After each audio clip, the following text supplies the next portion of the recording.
And I'll ask our brother Jeremy to come and read Acts 18. Thanks, Jim. Brothers and sisters, we have come to break bread and to drink wine to remember what our Lord Jesus did for us and provide that way of salvation. And our words of exhortation this morning will be from our brother Alan Dennis. I invite him now to come forward and give us words of life, words of love. Thanks, Brother Alan. Thanks, James. Good morning, brothers and sisters. Lovely to be with you again. Haven't been here for a little while, and we certainly bring the greetings and love of the brothers and sisters from Shaftesbury Road, or as some people understand the official name being the Sydney Ecclesia, which we don't use, but apparently that's the official name. This morning, we're in the middle, if you're following the daily readings through Acts, we are watching now as we're reading the movements of Paul on those amazing missionary journeys. And I thought that, seeing it's one of my favourite sections, we can't do much better from my point of view anyway than considering some of the aspects of those journeys. Paul learnt a lot. He learned a lot as he was going around. He had to continue to learn. We know that he spent time in the wilderness after his conversion, learning. And he was finally brought into the scene with Barnabas, who he now since has parted from. And now with Silas, he's commencing the second missionary journey. And it gets me thinking with a number of these things about God's answers to prayer, because we know that Paul was definitely a man of prayer, and he looked for answers as he went. And as far as I can tell, there are three answers when we pray. One is not, I ignore you, from God. God never ignores us in prayer. But he does give us answers, and the one that we really want, first off, of course, is yes, your prayer will be answered. And sometimes that happens surprisingly and amazingly quickly. More often, though, we think when it doesn't appear that we have prayed and prayed, that something happens. We think God is saying no. And sometimes he is saying no to that prayer. And it's very hard for us to imagine, but just like David in the Old Testament didn't give up just because God said you can't build the temple, he did whatever he could to help with that process, as we know, and he gathered all the materials. So we never know whether God's answer is no or not yet. And I think that all of us, certainly I'll speak from myself, have found that not yet is a frequent answer to prayer. That God has still work to do with us before we're prepared for that. And Paul, as we're going to see this morning, God willing, certainly experienced that not yet. And I want to take you to that straight away. We know, of course, from 1 John, it says that this is the confidence that we have toward him, that if we ask anything according to his will, he hears us. So the idea that God ignores our prayers is clearly wrong. However, he can give us answers we don't like. And one of those answers can be not yet. So we have to be a bit patient. Now, I want to take you, oops, I pushed the wrong button. Yeah, lucky. I want to take you straight away to this map of the missionary journeys and the verse underneath from Acts chapter 16, which we read in the last couple of days. And I hope you can read it. I apologise if that's a bit small. Let me just read it out to you. And they went through the region of Phrygia and Galatia, having been forbidden by the Holy Spirit to speak the word in Asia. And when they had come up to Mysia, they attempted to go to Bithynia, but the Spirit of Jesus did not allow them. So passing by Mysia, they went down to Troas. So we have, I think, a remarkable insight into how the Apostle Paul and the Spirit of God worked in the spreading of the gospel. Firstly, when he wanted to go to Galatia, right, he was on his way, probably tracking somewhere through here. And being up through this area here, you'll notice some names you might see: Colossae, Laodicea, Hierapolis.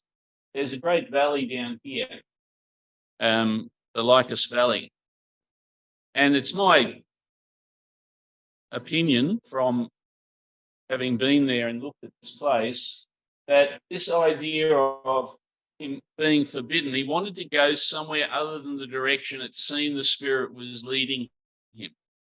So, first of all, oh,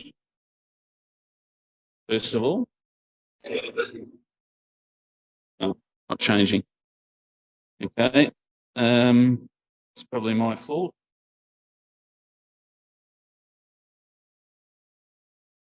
It's not responding. Okay, thanks. That's right. Okay, so the first one, somewhere in this area, when he wanted to go to Asia. Now, Asia was a name that was mostly associated with Ephesus, because Ephesus was the biggest city. It was the capital of that whole area for Rome.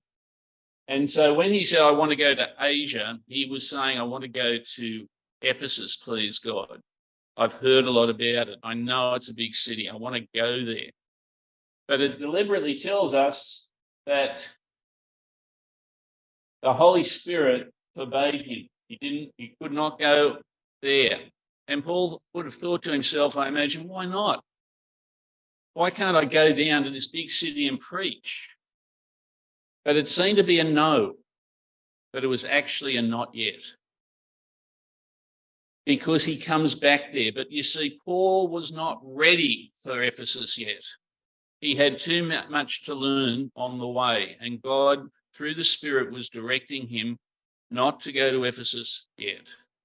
And sometimes you can reflect in your life, perhaps the not yets, where you wanted to do something and you didn't get the chance, and finally it might be when you don't want to do it, you finally get the chance. And Paul was a little bit like that too. So yes, and then he goes on. Thank you, Marianne. Sorry, I've mucked up. Tells us then he wanted to go to Bithynia, up in this area up here, and he wasn't allowed to do that either. Not allowed to.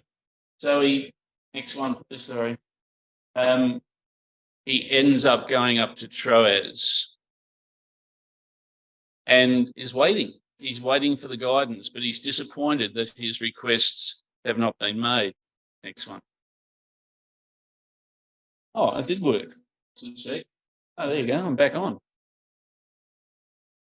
Now, it's a little bit hard to make out in the daylight, but this was a photo I took of as we were flying over Turkey. Nice sunny day, and it was December.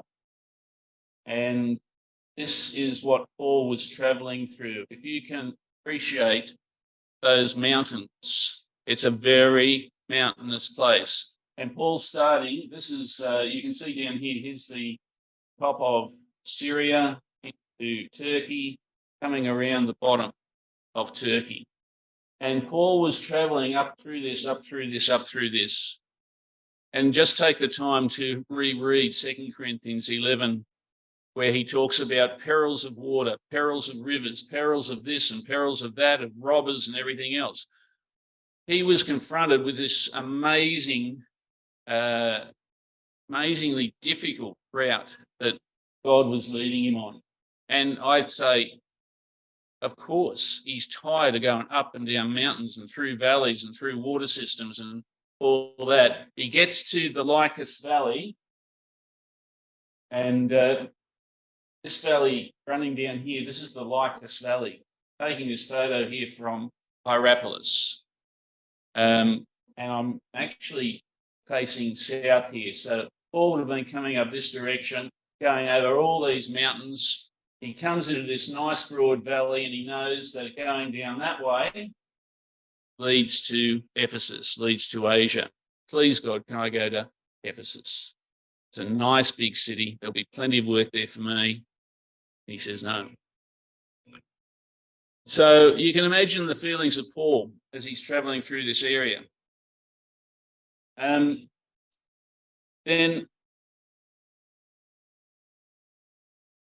Paul had to learn something. And as he eventually did all this and he came and went to Troas and he saw the vision of the man from Macedonia, and he goes across and he goes to Philippi and he has that amazing experience there, and he's jailed and he's whipped and he's able to change Roman law or Roman perception of what the law was so that it was okay to be a believer and a Roman citizen at the same time.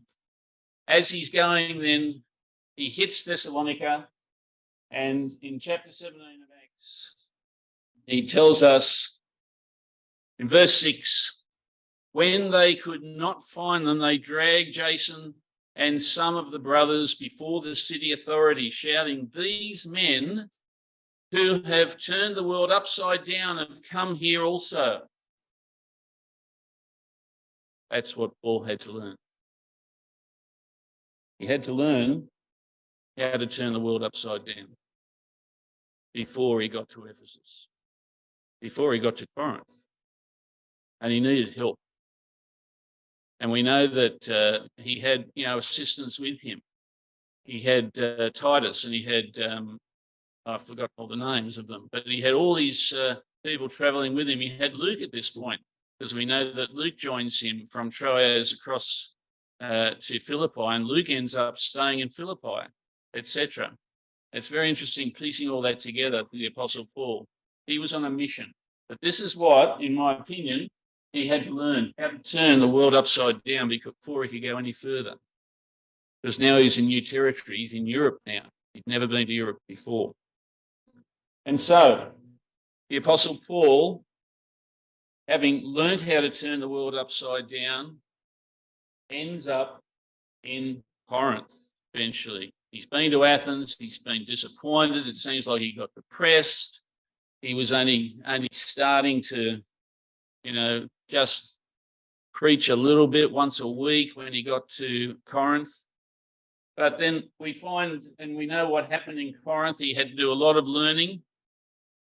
And this quote from Acts 18, as we read it this morning, the Lord said to Paul one night in a vision, "Do not be afraid, but go on speaking, and do not be silent, for I am with you, and no one will attack you to harm you. For I have many in this city who are my people." And he stayed 1 year and 6 months, teaching the word of God among them. But when Gallio, the proconsul of Achaia, was the proconsul of Achaia, the Jews made a united attack on Paul and brought him to the tribunal.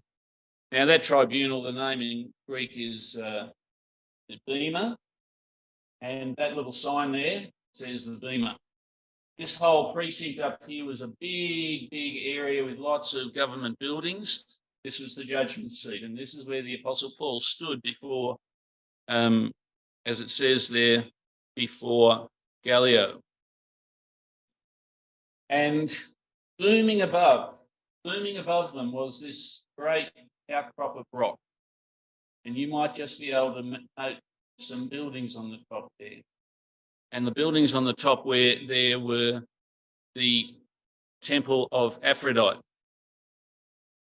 And the people of Corinth, their culture was, part of their worship in that area was to trudge up to the top there and to engage in all the sensual delights of worshipping the Aphrodite.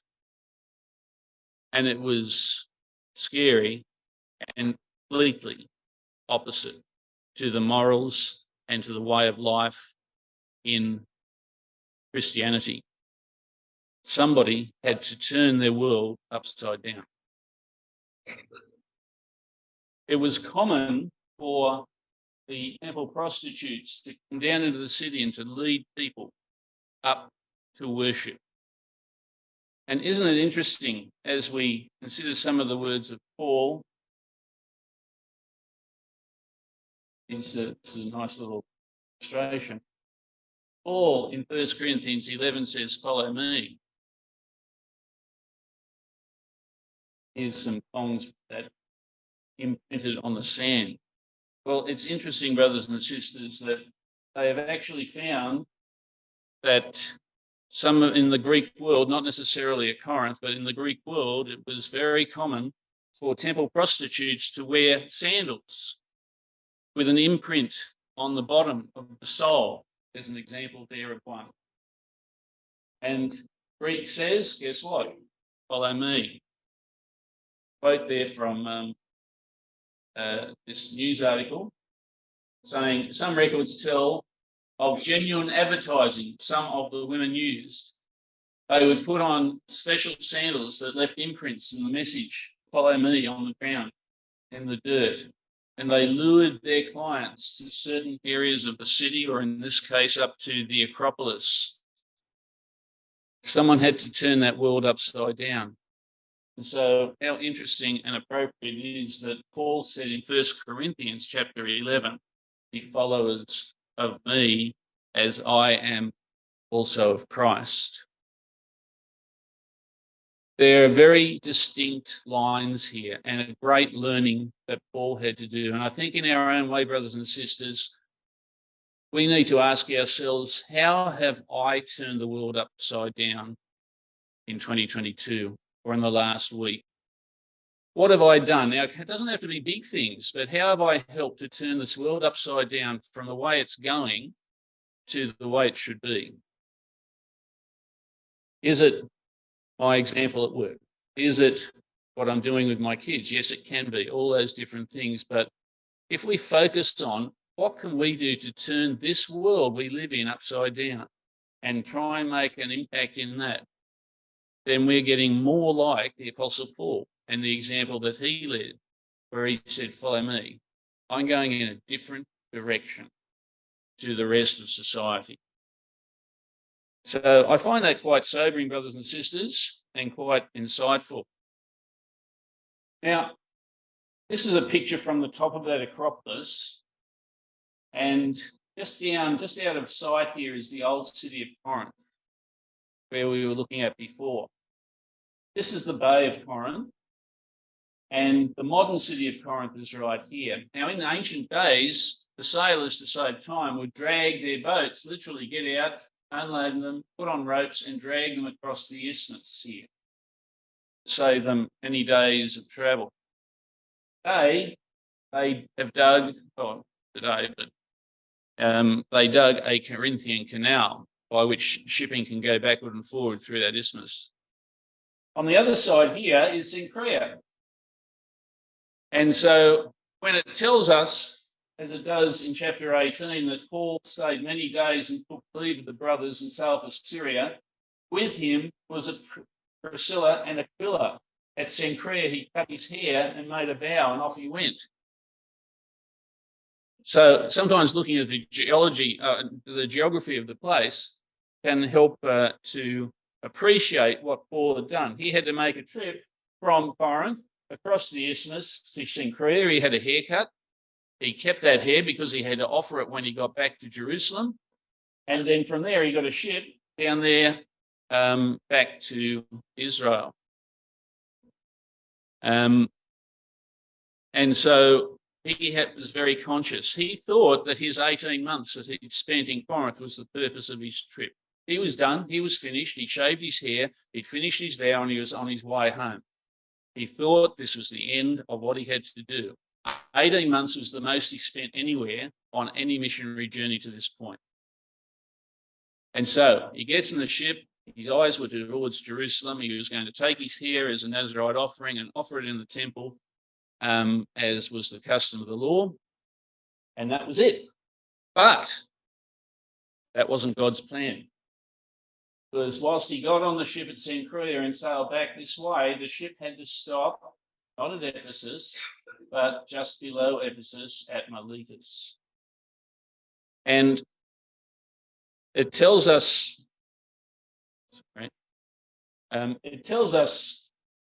that what he said to them there was that he came to Ephesus. I'm skipping ahead wrong.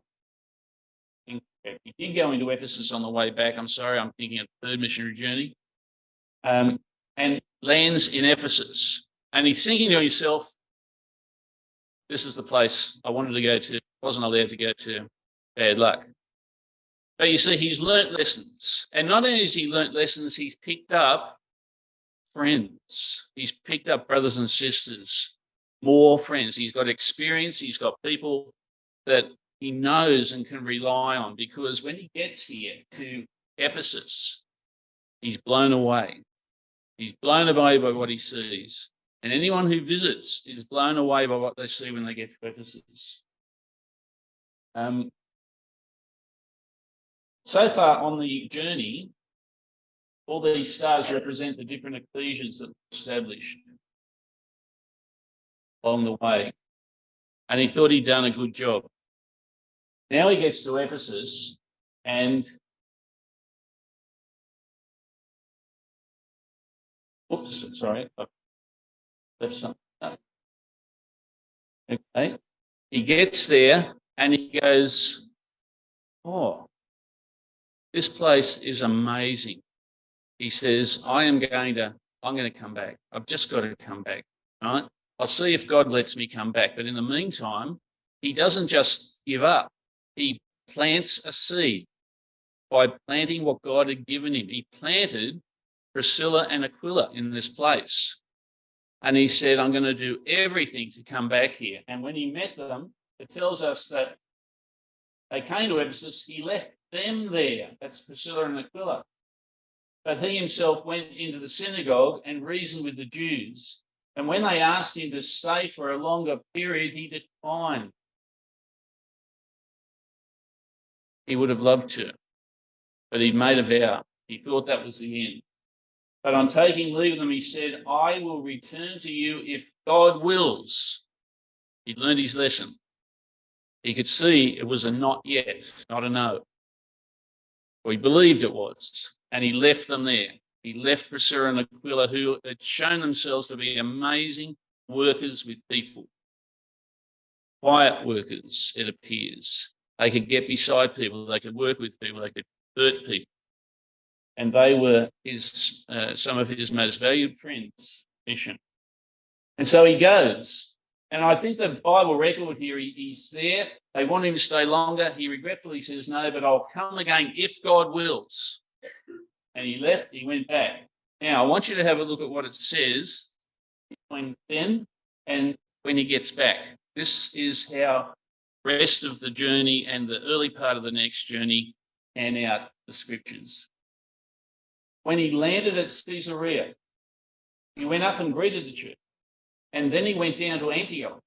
After spending some time there, he departed and went from one place to the next through the region of Galatia, Phrygia, strengthening the disciples. So the whole of that trip from there, back to here, to Caesarea, up to Judah, up to here, across here, through the region of Galatia, is summarised in those two short sentences. He wanted to get back to Ephesus, and God had given him the opportunity to do it. It's not that that didn't count, not that the work didn't count there, but he saw that he needed to fulfill the request he made to God, and that was to go to Ephesus, to go there. And we learn that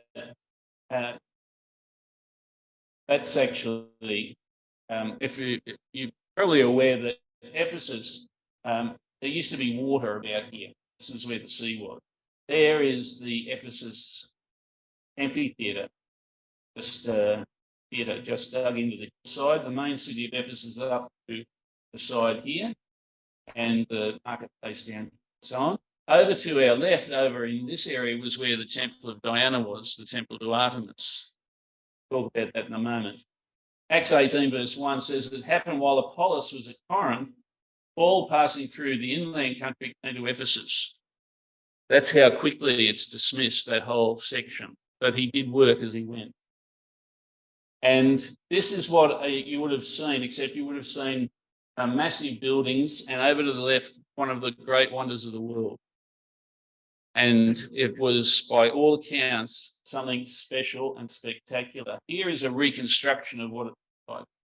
Right? You say, okay, well, that's a good-sized temple. That's nice. Pliny the Elder, sorry to give you a history lesson. Pliny the Elder said that it took 120 years to complete this. According to Pliny, it was 130 metres long and nearly 70 metres wide. Pliny the Elder said, and Pliny the Elder, by the way, just ever so briefly, he was an admiral in the Roman army, in the Roman Navy. And he'd seen the world. He'd been to all these places. He'd seen the Greek world. And his comment was that this was the most wonderful monument of Grecian magnificence.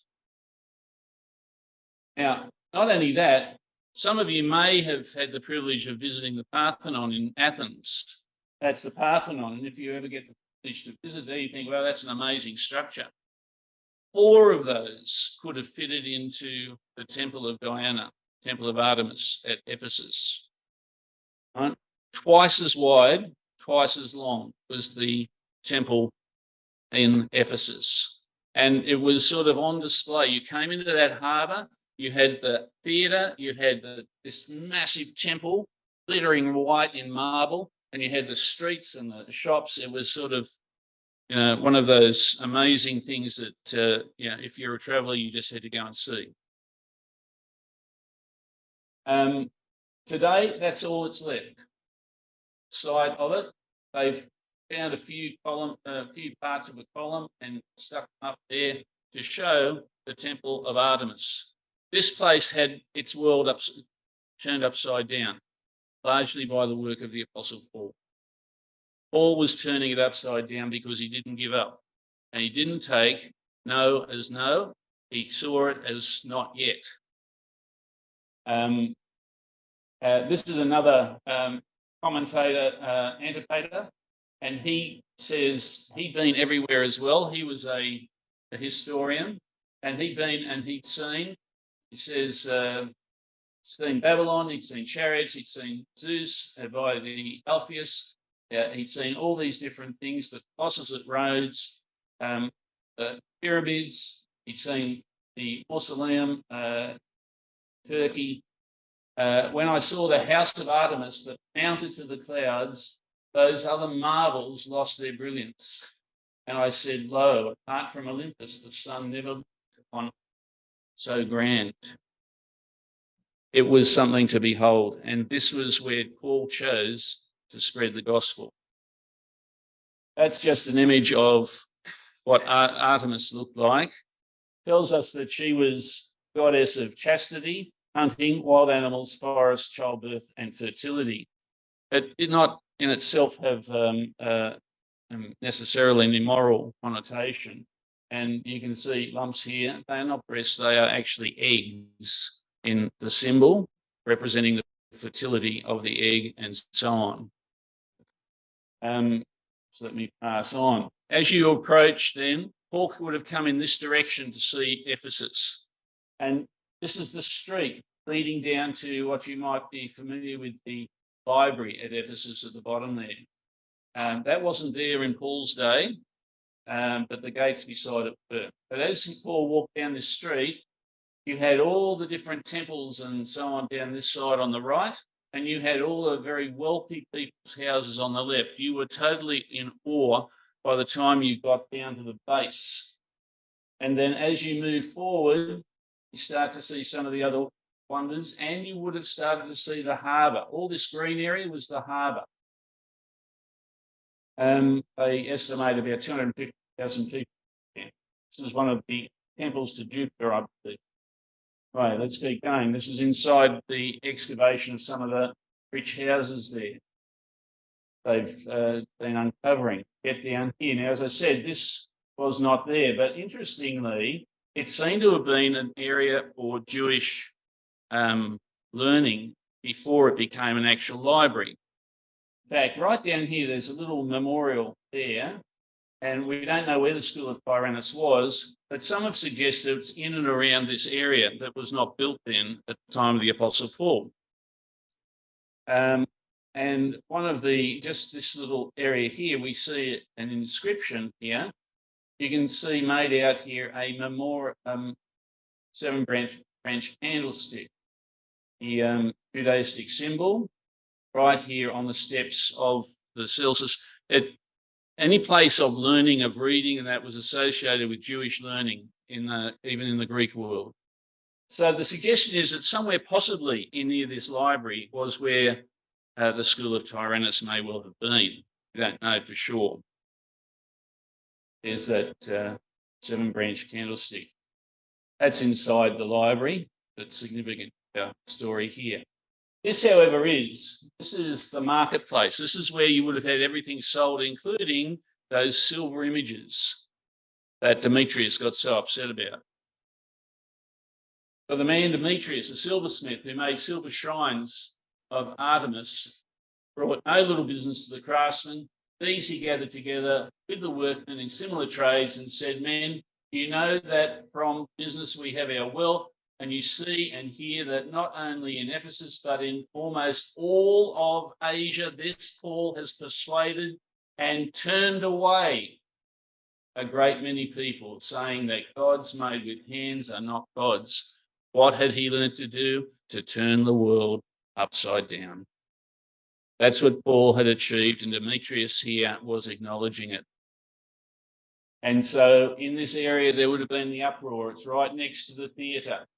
Here's the theatre. We were just looking over here. All these were the shops and the marketplaces, and this is where Paul was dragged to. They were enraged, crying out, "Great is Artemis of the Ephesians." So the city was filled with confusion, and they rushed together to the theatre, and they dragged them there along with his companions, and they're going to tear them limb from limb. But fortunately for Paul and for the gospel, that happened. And this is a view down here. I've Rosie down there singing for me. And you can see the street that went to what was the harbour. It's called Harbour Street. I don't know why. But that's where the water came to, around there. And in fact, as you would come from the theatre, you'd walk down here, all the merchants would come up down here. And that's an impression of what it would have looked like. The water was here. Now it's 7 kilometres that way because it all silted up. But back in Paul's day, that's what it probably looked like there. After the uproar ceased, Paul sent for the disciples, and after encouraging them, he said farewell and departed. He spent 3 years here. That's twice as long as he spent in Corinth, because he had had great success by God's grace. He was coming back if God led him, and he was determined to make sure that he turned this world upside down too. And from all accounts, that's exactly what happened. Now, we saw a previous one of some of the ecclesias that were established. The wonderful thing about Ephesus was that Paul sat in that school and talked to people, and it spread. By Paul being here for 3.5 years here, we know that there were about at least 10 ecclesias established in that period. We know that there was Smyrna, Pergamos, Thyatira, Sardis, Philadelphia, Laodicea, but also Colossae, Miletus, Troas, and Hierapolis.